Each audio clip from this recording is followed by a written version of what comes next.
بسم اللہ الرحمن الرحیم، السلام علیکم۔ میں ہوں سیبی کاظمی، آپ دیکھ رہے ہیں فیس بک اور یوٹیوب۔ 29 جنوری بدھ کے دن کا یہ دوسرا ویلاگ اہم خبروں کے ساتھ۔ انتظار کی گھڑیاں لگتا ہے ختم ہونے والی ہیں۔ ڈونلڈ ٹرمپ کا پہلا پیغام شہباز شریف تک پہنچ گیا۔ آرمی چیف سے بھی ملاقات آج ہو سکتی ہے، اس کے بعد پھر معاملات بہتری کی طرف جا سکتے ہیں۔ علی مین گنڈاپور کی بھی اقوام متحدہ کے وفد سے ملاقات ہوئی اور انسانی حقوق پر یورپی یونین کا وفد بھی مل رہا ہے آج۔ اور پاکستانی سفیر کو بھی امریکہ میں نیا ٹاسک ملا ہوا ہے۔ انٹرنیشنل دنیا میں سوشل میڈیا کا راج، الیکٹرانک میڈیا کا دور ختم۔ وائٹ ہاؤس میں آج باقاعدہ یہ تبدیلی آ گئی۔ ملک ریاض کو انٹرپول کے ذریعے پاکستان لانے کی تیاریاں، لیکن یہ ہو نہیں سکتا۔ کیوں؟ خان کی مذاکراتی ٹیم اپوزیشن الائنس میں بدل چکی ہے۔ تحریک انصاف لاہور میں مینار پاکستان پر 8 فروری جلسے کے لیے تیار ہو چکی ہے۔ NOC کی درخواست بھی جمع ہوگی، تیاریاں بھی شروع ہوگی۔ اور اسلام آباد ہائی کورٹ میں بڑی عجیب و غریب صورتحال پیدا ہوئی۔ 10ویں نمبر کا جج خان کے کیس سے ایسا چپکا چھوڑنے کو تیار نہیں، اس کا سکینڈل بھی آ گیا۔ سپریم کورٹ میں سویلین کے ملٹری ٹرائل اور 9 مئی کے معاملات کو پبلک کرنے کا معاملہ، اور لاپتہ افراد کمیشن کا جو نیا سربراہ وہ بستر مرگ پر پڑے ہوئے سابقہ ججز میں مقابلہ بڑھ گیا ہے۔ اور اسلام آباد ہائی کورٹ میں چیف جسٹس کی سیٹ کے لیے بولیاں لگ رہی ہیں باقاعدہ۔ 2 بڑی تبدیلیاں، ایک DG FIA عہدے سے فارغ، اور خیبر پختونخوا میں IG کسے لگایا گیا۔ اور اگلے 48 گھنٹوں میں چین نے امریکہ کو ایک نیا سرپرائز بھی دیا۔ امریکی کمپنیوں کو ہوشیار رہنے کی بڑی وارننگ بھی آ گئی۔ تفصیل سے ان خبروں کی بات کروں۔ سب سے پہلے شہباز شریف سے ڈونلڈ ٹرمپ کے قریبی ساتھی سرمایہ کار جنٹری بیچ کی ملاقات ہوئی۔ وہ پیغام جس کی ہم توقع کر رہے تھے وہ شہباز شریف تک پہنچ گیا ڈونلڈ ٹرمپ کا۔ اب اس وقت دیکھیں، جو جنٹری بیچ ہے ڈونلڈ ٹرمپ کے سابقہ دور میں سفارتی مشنز پہ بھی رہا۔ مشرق وسطی میں امریکہ کی جو پالیسیوں کا ایک بڑا اہم معاملہ ہے۔ حکومت نے کروڑوں ڈالر لگا کے لابنگ کی ہے کہ کوئی درمیانی راستہ نکل آئے۔ اس مقصد کے لیے محسن نقوی ابھی تک امریکہ میں، آپ کو پتہ، یہی فارمولہ پیش کر رہا ہے، جگہ جگہ کی قومی حکومت بنائیں، ہم ان کے ساتھ بیٹھنے کو تیار ہیں۔ پاکستان کے جو اندرونی سیاسی حالات ہیں اس میں یہ سفارتی دباؤ ہی کام کر سکتا ہے۔ پھر امریکہ اور پاکستان کے جو آنے والے تعلقات ہیں وہ اسی خارجہ پالیسی پر براہ راست اثرات ہوں گے۔ یہ جو بیک ڈور ڈپلومیسی چل رہی ہے جس میں سٹک اور کیرٹ اپروچ استعمال کرتے ہیں، اس کی میں آپ کو مثال سے سمجھا سکتا ہوں کہ خفیہ سفارتکاری میں کیسے بات منواتے ہیں۔ اب ڈونلڈ ٹرمپ کی حکومت نے کولمبیا کے ساتھ، ابھی ہمارے سامنے ایک بہت بڑی مثال آئی۔ کولمبیا بڑا اہم ملک امریکہ کے لیے 3 وجوہات تھیں۔ ایک وینزویلا کا بحران، دوسرا ان کی منشیات کی روک تھام، اور تیسرا امریکہ میں آپ کو پتہ جو غیر ملکی تارکین وطن۔ اب کولمبیا امریکہ کا بڑا قریبی اتحادی، وینزویلا کے بحران میں لاکھوں لوگ ہجرت کر کے وہاں کولمبیا میں رہتے رہے۔ پاکستان کا جس طرح امریکہ کے ساتھ اتحادی، اور یہاں سے جو مہاجرین پاکستان آئے وہاں کولمبیا میں بھی۔ اب کولمبیا میں ایک منشیات کا معاملہ تھا، اور پاکستان افغانستان کا جو معاملہ تھا دہشت گردی کا، پھر خطے میں چین بھارت۔ اب تیسرا مسئلہ جو امریکہ کا نہیں ہے لیکن انسانی حقوق سے جڑا ہوا الیکشن کے معاملات پر۔ اب اگر آپ کولمبیا کے ساتھ دیکھیں تو ڈونلڈ ٹرمپ نے کس طرح سفارتکاری کی۔ پہلے انہیں ٹویٹس، پیغامات، پھر مسائل کے حل کے لیے جو غیر قانونی تارکین وطن، منشیات اور وینزویلا کا، اس پہ انہیں بار بار ضرورت تھی کیونکہ اتحادی تھا، بالکل جس طرح پاکستان کی ضرورت افغانستان کے معاملے پر تھی۔ کولمبیا بھی پارٹنر، پاکستان بھی پارٹنر۔ اب وینزویلا کا معاملہ جو ہی کنٹرول میں آیا تو پھر کولمبیا کی باری آ گئی، جیسے افغانستان سے انخلا ہو چکا ہے پاکستان کی باری آ گئی۔ اب امریکہ کو نہ کولمبیا چاہیے نہ پاکستان چاہیے۔ ڈونلڈ ٹرمپ نے غیر قانونی تارکین وطن کو کولمبیا واپس بھیجنے کی کوشش کے پیغامات بھیجے، سفارتی تعلقات کے ذریعے جواب دیا۔ وہاں کولمبیا کے صدر گسٹاو پیٹرو نے آگے سے بدماشی شروع کر دی، آنکھیں دکھانی شروع کر دی۔ اس کے جواب میں پابندیوں کا اس نے باضابطہ 25% پھر 50% ٹیرف کا صرف اعلان کیا۔ آدھے گھنٹے کے اندر کولمبیا کی حکومت لیٹ گئی۔ وہ تمام غیر قانونی تارکین وطن کو انہوں نے قبول کر لیا۔ اب یہی معاملہ پاکستان کے ساتھ یہاں افغانستان میں، آپ کو پتہ ہے انخلا کے دوران پاکستان کی ضرورت تھی، بائیڈن حکومت دہشت گردی کے نام پہ یہ پارٹنرشپ کرتی رہی۔ اب یہاں $7 ارب کا یہ اسلحہ چھوڑ کر آپ کو پتہ ہے بھاگ گئے تھے افغانستان سے۔ امریکہ نے یہ اعلان کیا، اور اسی دوران اوورسیز پاکستانیوں نے خان کی رہائی کا مطالبہ بھی کیا۔ اب خان کی رہائی میں جو اپنی حکومت کو انہوں نے پیغام بھیجے، خطوط لکھے، قراردادیں پیش کی، کانگریس میں جو بریفنگز ہوئی، یہ سارا معاملہ آپ جانتے ہیں، امریکی میڈیا میں بھی چیزیں آ چکی ہیں۔ اب اس سفارتکاری کا جو سب سے پہلا نتیجہ جو پیار سے سمجھانا، سفارتی تعلقات بھی قائم رہیں اور بات بھی مان لیں، کیونکہ سابقہ اتحادی بھی رہے ہیں، آگے اسلحہ ان سے خریدنا ہے افغانستان تو ادھر بھی ضرورت پڑے گی۔ پھر اسی لیے ڈونلڈ ٹرمپ کے دوست سرمایہ کار جنٹری بیچ کی یہ ملاقات عین اس وقت میں جب پاکستان کی امداد بند کی گئی، بالکل اس طرح سے کولمبیا کی امداد بند کی گئی۔ اب پاکستان کو امداد بحال بھی کروانی ہے، سرمایہ کاری بھی کرنی ہے، اس لیے انہیں پیغام دیا گیا کہ آپ کے اوورسیز پاکستانیوں کے مطالبات ہیں۔ ٹرمپ ایڈمنسٹریشن عمران خان کی رہائی سے متعلق، دیکھیں عمران خان کو وہ اپنا دوست تسلیم کر چکا، یاد رکھیں۔ الیکشن کے وعدوں میں ان کی جماعت کے رہنماؤں کے پاکستانی اوورسیز امریکن سے یہ وعدے تھے، اس کے ساتھ ساتھ آپ دیکھیں 8,000 غیر قانونی پاکستانیوں کو امریکہ سے ڈپورٹ بھی کیا جا رہا ہے. انہیں بھی قبول کرنے کا حکومت کو، پاکستان کی حکومت کو پیغام دینا تھا. تو یہ تمام معاملات بڑی اہم میٹنگ تھی جس میں جنٹری بیچ اب اگر آرمی چیف سے آج ملتا ہے تو پھر تو یہ بات بالکل واضح ہو جائے گی. اس میں پھر ڈائریکٹ اسٹیبلشمنٹ کو بھی یہ پیغام دیا جا رہا ہے.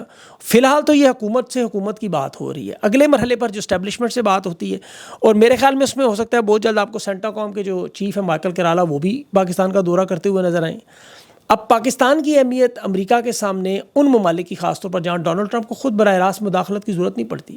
ماضی میں کام میں سینیٹر لیول پہ کیا جاتا ہے. نواز شریف کے دور میں آپ دیکھیں اس کی رہائی میں امریکی صدر بل کلنٹن کی حکومت میں یا جنرل مشرف کے ساتھ اس وقت امریکہ کا ڈپٹی سیکرٹری اسٹروب ٹیبلوٹ یہ آیا تھا پاکستان، کیونکہ کارگل کا تنازع بھی تھا. تو اس وقت اس نے نواز شریف کی رہائی کی باقاعدہ طور پر وفد کے ساتھ ملاقات کر کے بات چیت کی. پھر عدالتوں میں چیف جسٹس ارشاد حسن کی ملاقات ہوئی تھی بل کلنٹن سے. پھر اسی طرح بے نظیر بھٹو کے معاملات میں مشرف کے قریبی ساتھی طارق عزیز وہ امریکی عہدیداروں سے ملتے رہے. پھر بے نظیر بھٹو کی وطن واپسی ہوئی. ڈیل البتہ جو تھی وہ وزیر خارجہ کونڈالیسا رائس نے کروائی تھی، وہ بیٹھی تھی اس وقت. بے نظیر بھٹو اور مشرف کے درمیان جو مذاکرات باقاعدہ طور پر بڑھائے گئے تھے، باقاعدہ معاہدہ ہوا تھا جسے NRO کے نام سے جو بڑا مشہور ہوا اور وہ مقدمات ختم ہوئے، یہ سب کچھ امریکہ کی انہی سفارتی کاوش کا ہوا. اور یہ ہمیشہ نچلی سطح کے عہدیداروں سے ہوا. چوتھے پانچویں مرحلے پر کہیں جا کے کہیں دفتر خارجہ کے لوگ یا وزیر خارجہ کی ضرورت پڑتی تھی. اس سے پہلے ہی بات کمپلیٹ ہو جاتی. اب یہ مطالبات سامنے آئے تھے اس وقت جب امریکہ اب چونکہ افغانستان میں $7 ارب میں نے آپ کو بتایا اسلحہ چاہتا ہے اپنا واپس، تاکہ ان کے بینکوں میں جو افغانستان کے پڑے پیسے ہیں وہ بھی ڈیفریز کر دے. یہ اسلحہ خریدنے پر تیار ہے دوسرے معنوں میں. اور اس بات کا اعلان ٹرمپ نے انتخابی مہم میں بھی کیا اور ابھی حالیہ اپنے ایگزیکٹو آرڈرز میں بھی کیا کہ جو بائیڈن وہاں اسلحہ چھوڑ کر بھاگا وہ اسلحہ ہمیں چاہیے ہر صورت میں. تو یہ اس کی ذاتی خواہش بھی ہے. اسی لیے سفارتی کوششیں جو ہے وہ شروع ہو چکی ہیں. اب عمران خان کا معاملہ نواز شریف اور بے نظیر سے اس لحاظ سے مختلف ہے کہ نواز شریف صرف اور صرف قید سے رہائی چاہتا تھا. اسے سیاست سے، جمہوریت سے، آئین سے، قانون سے کوئی دلچسپی نہیں تھی. اسی لیے 14 مہینے گزارنے کے بعد وہ 10 سال کے معاہدے میں سعودی عرب چلا گیا. بے نظیر بھٹو کا بھی یہی معاملہ تھا. وہ مقدمات ختم کروانے میں دلچسپی تھی. انہیں بھی آئین، قانون، جمہوریت سے کوئی خاص مسئلہ نہیں تھا. وہ بھی اقتدار کے لیے، وزیر اعظم کے لیے لڑنا چاہ رہی تھی، اس معاملے پر واپس آنا چاہتی تھی. اسی لیے سب سے پہلے مقدمات ختم کروائے. عمران خان جو پیغام بھیج رہا ہے، جنید اکبر نے کل بھی پاکستانی میڈیا پہ یہ بات کی کہ میری سوچ اب وزیر اعظم اور اقتدار کی نہیں ہے. تو یہ بات ثابت ہے کہ خان اپنے مقدمات ختم کروانے میں دلچسپی نہیں رکھتا. عمران خان کسی قسم کی امریکہ سمیت کسی بھی ملک سے مداخلت کی کوئی خواہش نہیں رکھتے. وہ سیاسی رہنماؤں کی قید، آزادی اپنے کارکنوں کی اور اپنے ساتھ جو ان کے کارکنوں کے ساتھ ظلم ہوا ہے انہیں انصاف دلانے میں دلچسپی رکھتے ہیں. اسی لیے خان کی ہر بات 9 مئی اور 26 نومبر کے جوڈیشل کمیشن سے شروع ہوتی ہے، وہیں ختم ہوتی ہے. اب یہی بات خان کو باقی تمام رہنماؤں سے منفرد اور ممتاز بناتی ہے. اسی لیے خان الحمدللہ کبھی جیل جا کے بیمار نہیں ہوا، کبھی کوئی فرمائش نہیں کی، کبھی کوئی ڈیل کی طرف بات نہیں کی، اور ہمیشہ ایک ہی مطالبہ 9 مئی 26 نومبر. اب یہ جو لوگ سمجھ رہے ہیں دیر ہو رہی ہے ان معاملات میں، تو یہ یاد رکھیں عمران خان کی قید واحد قید ہے جو ان کے اپنے ہاتھ میں ہے. اس کے ساتھ ساتھ آج اقوام متحدہ میں جو ملاقات علی مین گنڈا پور کی ہوئی اور یورپی یونین کے جو انسانی حقوق کے نمائندوں کی آج حکومتی نمائندوں سے ملاقات ہوئی. اس میں 27 انٹرنیشنل کنونشن کے معاہدے جس میں تجارت جڑی ہوئی GSP+ اسٹیٹس، یہ باقاعدہ یاد دہانی کروائی گئی ان سے انشورنس لینے کے لیے انسانی حقوق کی. وہ دیکھیں وزیر تجارت سے جو ملاقات اس میں بتایا گیا یورپی یونین نے دسمبر میں انہوں نے لیٹر لکھا تھا کہ عام شہریوں کے فوجی عدالتوں میں جو مقدمات چلائے جن کی خلاف ورزی پر جرمنی جو بڑا مضبوط ملک ہے، جرمن کے سفارت خانے نے باقاعدہ آرمی چیف کو خط لکھا تھا کہ ہمارے جرمن ادارے اور سرمایہ کار اس تجارت سے اب پیچھے ہٹنے جا رہے ہیں. یہ فائنینشیل ٹائم کی باقاعدہ رپورٹ پڑھی ہوئی، آپ پڑھ سکتے ہیں وہاں جا کے کہ یہ خط آرمی چیف کو بھیجا گیا تھا. پھر اس میں لکھا گیا تھا کہ فوج جو ہے وہ سیاسی مخالفین کے خلاف کریک ڈاؤن کر رہی ہے. ہزاروں کارکنان جو ہے وہ دہشت گردی اور فوجی عدالتوں میں اس وقت جو سینکڑوں مسنگ ہیں، یہ عالمی سطح پر ایک شدید تنقید تھی. اس کا اب یہ فالو اپ ہے، کیونکہ یاد رکھیں 2023 میں یورپی پارلیمنٹ نے GSP+ اسٹیٹس پر اگلے 4 سال کے لیے 2027 تک پاکستان کو ووٹ دیا ہوا ہے. اور یہ سارا معاملہ جڑا ہوا کس سے؟ انسانی حقوق سے. تو انسانی حقوق کی خلاف ورزی پر 2023 میں بھی یہ ایکسپورٹ 3.1% گر چکی ہے. ٹوٹل تجارت پاکستان کی 30% جو ہے وہ یورپ سے ہے، جو کہ $6 ارب بنتی ہے. اس پہ انہیں ٹیکس معاف کیا گیا ہے. اب اس یورپی ایمبیسڈر نے انٹرنیشنل معاہدے جن کا پاکستان سگنیٹری ہے ان کی یاد دہانی GSP+ اسٹیٹس کے لیے جو ضروری ہے انسانی حقوق کا جو خیال نہیں رکھا جائے گا تو پھر ان معاہدوں پر نظر ثانی ہوگی. خاص طور پر ملٹری عدالتوں سے جو سزائیں ملی ہوئی ہیں 85 لوگوں کو، یہ اس کی بڑی اہم کڑی ہے. اور یورپ میں دیکھیں جو اوورسیز پاکستانی ہیں وہ بھی اس معاملے کو اپنی یورپی یونین کے سامنے رکھ رہے ہیں. ماضی میں چونکہ جو بائیڈن کی حکومت تھی اس وجہ سے بدنام زمانہ دھاندلی زدہ 8 فروری کے الیکشن پر یورپ نے باقاعدہ کوئی رپورٹ جاری نہیں کی, وہ بلکہ حمایت کرتے رہے. لیکن اب چونکہ سب معاملہ بدل چکا ہے تو انسانی حقوق پر پابندیاں لگانے کے لیے تیار ہیں. اب جو پیکا قانون ہے یہ بھی انسانی حقوق کی خلاف ورزی معاملہ اور یہ بھی یورپ کے انہی کنونشن سے جڑا ہوا ہے. یہاں ڈیجیٹل میڈیا کو دبایا جا رہا ہے, جبکہ ٹرمپ کے وائٹ ہاؤس میں آپ دیکھیں کہ وہاں پہ ٹک ٹاکر, سوشل میڈیا انفلوئنسرز, انہیں اجازت دی جا رہی ہے کہ وہ آ کے لائیو اسٹریمنگ کریں. روایتی میڈیا مکمل دم توڑ چکا ہے. پاکستان میں پیکا لگا کے ڈیجیٹل میڈیا کو کنٹرول کرنے کی کوشش تھا کہ مین اسٹریم میڈیا کا جو بیانیہ ہو وہ بتایا جا سکے. اب یہ واضح طور پر دنیا بھر کے اخبارات لکھ رہے ہیں کہ اس سول حکومت میں جو مشرف کے دور سے 4 گنا زیادہ اثر و رسوخ فوج کا بڑھ چکا ہے. معیشت, سیاست, ہر شعبے میں فوج کا مکمل کنٹرول ہے. سرمایہ کاری ہو, قدرتی وسائل ہوں, سیمنٹ دلیے کے کاروبار ہوں, ہر چیز پر ایسے لوگ لگائے جا رہے ہیں جن کا تعلق براہ راست فوج سے یا ریٹائرڈ ہے, اور یہ معاشی اثر و رسوخ کے لیے بہت بڑا خطرہ ہے. اب غیر ملکی سرمایہ کار ان حالات میں آنے کے لیے تیار نہیں. یہ فائنینشیل ٹائمز نے ہی پاکستان کی معیشت میں, سیاست میں فوج کی مداخلت پر بہت بڑا کالم آج لکھا ہے, آپ دیکھ سکتے ہو سارا ڈیٹیل میں. اب دیکھیں یہاں پر یہ خبر بنتی ہے کہ چیف آرمی سٹاف کو 1 گھنٹہ باجوہ صاحب کو عمران خان نے انتظار کرایا, حالانکہ آرمی چیف کے اوپر جوائنٹ چیف, پھر اس کے اوپر سیکرٹری دفاع, پھر پارلیمانی سیکرٹری, پھر وزیر دفاع, اور پھر کہیں وزیر اعظم آتا ہے. اس پورے سسٹم میں عہدوں کے اعتبار سے یہ آرمی چیف لیکن اس وقت پورے ملک کو چلا رہے ہیں. جس طرح بھی عدلیہ کے معاملات آپ دیکھ لیں, عدلیہ میں بھی یہی ہو رہا ہے. وہاں 10ویں نمبر کے نون لیگ کے جج رانا انعام منہاس کو اسلام آباد ہائی کورٹ میں لایا گیا کہ وہ عمران خان اور بشرا بی بی کے توشہ خانہ 2 کیس کو شروع کرے. اب اس کا بھائی یہ جو سکینڈل آیا ہے کہ 9 مئی میں عمران خان کے خلاف وکیل ہے, پروسیکیوٹر ہے GHQ کیس میں بھی. اب بھائی اس کا جج توشہ خانہ 2 سننا چاہتا ہے. اب تحریک انصاف کے وکلاء نے آج بھی رہائی کی درخواست دی, آج بھی, کہ دوسرے بینچ کو منتقل کریں. اس نے آج وہ درخواست بھی رد کر دی. پھر تحریک انصاف کے وکلاء نے دلائل سے انکار کیا کہ جج کیس چھوڑنے پر تیار ہی نہیں ہے, اور یہ حکومت پوری دنیا میں اپنا مذاق اڑا رہے ہیں. لاپتہ افراد کے معاملے میں دیکھیں, انہوں نے پچھلے ہفتے جو سربراہ بنایا کمیشن کے ریٹائرڈ فقیر محمد صاحب, وہ بیچارے اتنے بیمار تھے, اس کی حالت میں وہ تصویریں آپ نے دیکھی ہوں گی, انہوں نے سیریس نہیں لیا, آج وہ بیچارے انتقال کر گئے. مطلب جتنے بھی بستر مرگ پر اس وقت سابقہ جج موجود ہیں ان کی لسٹ بنائی جا رہی ہے کہ یہ لاپتہ افراد کے کیس ہونے تاکہ کیس چلے اور یہ فوت ہو جائے اور وہ کیس آگے اسی طرح رہے. اب ملٹری سویلین کی جو سماعت چل رہی ہے اس میں دیکھیں خواجہ حارث آج دلائل دے رہا تھا لطیف کھوسہ کے خلاف مقابلے میں کہ یہ مقدمات جائز ہیں, فیئر ٹرائل کے سارے تقاضے پورے جا رہے ہیں, یہ آزاد اور غیر جانبدار ٹرائل ہے. مطلب یہ کہہ رہا ہے عوامی سماعت ہوتی, کبھی آپ نے سنی ہے سماعت کہیں؟ کہہ رہا ہے عدالتوں میں, جو لطیف کھوسہ نے کہا پھر یہ سارے مقدمات عدالتوں کے وہاں بھیج دیں, سارے وہاں کر لیں.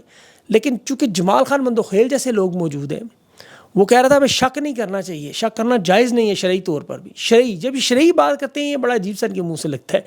ملٹری کورٹ کے ججز کا اپوائنٹمنٹ کا طریقہ کار, ابھی جو لیفٹیننٹ کرنل عمار صاحب یہ جو کیس سن رہے ہیں جس پہ خواجہ آصف نے کہا کہ خواجہ حارث کہہ رہا تھا کہ یہ جو ٹرائل ہوا تو اس میں ہم نے لوگوں سے پوچھا آپ کو ان پہ کوئی اعتراض ہے, انہوں نے کہا جی ہمیں کوئی اعتراض نہیں. کہ اعتراض ہوتا بھی تو کیا کر لیتے انہوں نے. اب جمال خان مندوخیل وہ 7 کاپیاں جو دی گئیں ملٹری ٹرائل کو دیکھنے کو تیار ہی نہیں تھا. کہتا ہے یہ اپیل میں ہمارے پاس آئے گا, ذرا اندازہ کریں. مسرت حلالی بہرحال ریکارڈ دیکھتی نہیں. اب خان کے خلاف دیکھیں کیس میں ایک اور وہ توشہ خانہ وہ دلاور ہمایوں دلاور, اس کے خلاف جو اسکینڈل نکلا تھا پراپرٹی کا, اینٹی کرپشن خیبر پختونخوا نے کیس بنایا, اس کیس بنانے والے کے اوپر ایف آئی اے نے کیس بنا دیا. آج بابر ستار نے وہ رکوا دیا بہرحال کہ اختیارات کا ناجائز استعمال ہے. لیکن اس طرح آئین کا کھلواڑ ہو رہا ہے. لاہور ہائی کورٹ اٹھا کے دیکھے تو وہاں جسٹس سرفراز ڈوگر کو وہ 15ویں نمبر پہ سینیورٹی میں اسے اٹھا کے اب اسلام آباد میں چیف جسٹس کے لیے نام لیا جا رہا ہے. بولیاں لگ رہی ہیں باقاعدہ کہ کون بنے گا. یہ اس طرح کے حالات میں قانون, انصاف, آئین, نون لیگ تو مشہور ہے آپ کو پتہ ہے, پہلے بھی وہ وکیل تو کرتے نہیں, براہ راست جج کرتے. عدلیہ میں تو ان کے پنجے گڑے ہوئے ہیں, جس طرح پیپلز پارٹی نے سندھ میں گاڑے, سارے کے سارے جج اپنے لگا دیے, سارے جیالے جج. یہی کام نواز شریف اور شہباز نے 40 سال یہی کیا. اس رمضان شوگر مل کا دیکھیں آج 16 ارب منی لانڈرنگ کے کیس میں کلین چٹ لے کے, یہ واحد مقدمہ تھا پاکستان کا جس میں ثبوت گواہ سب کچھ موجود. تحقیق کرنے والے ارشد شریف کو شہید کر دیا, ڈاکٹر رضوان کو شہید کر دیا, مقصود چپڑاسی بیچارہ مارا گیا. بادہ معاف گواہ وہ دبئی میں بیچارہ پرسرار انداز میں, وہ ہیلپر تھا وہ بھی اسی طرح راستے سے ہٹا دیا. مطلب تفتیشی, تحقیقاتی, صحافی, پولیس والے سارے کے سارے راستے سے ہٹا کے شہباز شریف کہہ رہا ہے مجھے ریلیف مل گیا. جب اسے پوچھا کس کے پیسے, کہتا ہے میرے نہیں, بچوں سے پوچھو, بچوں سے پوچھو, کہتے باپ سے پوچھو. 16 ارب روپیہ منی لانڈرنگ کلین چٹ لے گئے, کیونکہ یہ وکیل تو کرتے نہیں, ڈائریکٹ جج کرتے ہیں. مطلب یہ اس انداز میں دیکھیں پاکستان میں آئین اور قانون کا کھلواڑ. ابھی ملک ریاض کو انٹرپول سے لانے کے لیے ریڈ وارنٹ کی بات کہہ رہے ہیں. اب جس جج سرفراز ڈوگر کو لگایا اس کے 6 سال چونکہ موجود ہیں آگے, 6 سال کی اس کی مدت ملازمت پڑی ہے, اس لیے اسے چاہتے ہیں چیف جسٹس لگائیں, اگلے 6 سال کنٹرول کریں. مطلب یہ اگلے پلان کر کے بیٹھے ہوئے ہیں, انہیں آپ پتہ نہیں ابھی ہونا کیا ہے جون سے پہلے. لیکن اس وقت جو ملک ریاض کا اچھا معاملہ یہ بھی آپ کو بتاتا چلوں, انٹرپول سے لانے کا معاملہ ان کے پاس میں, یہ بین الاقوامی پولیس, ان کی اپنی پولیس نہیں ہوتی, 195 ممالک کی پولیس ہے, ان کے ساتھ ہی مل کے کام کرتے ہیں. ان کے بھی اپنے بین الاقوامی آرٹیکل آپ پڑھیں, اس میں آرٹیکل نمبر 3 میں لکھا ہوا ہے کہ آپ سیاستدانوں کو, صحافیوں کو, بلکہ ایسے کسی شخص کو گرفتار نہیں کر سکتے جس پر تشدد, غیر منصفانہ ٹرائل یا سیاسی انتقام کا معاملہ. تو ملک ریاض کو لانا اتنا آسان نہیں ہو. کہہ رہے ہیں جی پیسے یہاں سے دبئی جا رہے ہیں, بھائی 16 ارب شہباز شریف کا سامنے کیس ختم ہو گیا, تو ملک ریاض نے کیا کیا ہے اگر ان کے سامنے دیکھا جائے تو وہ دودھ کا دھلا ہوا ہے. بہرحال اگلے ویلاگ تک کے لیے مجھے اجازت دیں, اپنا خیال رکھیں, اللہ حافظ.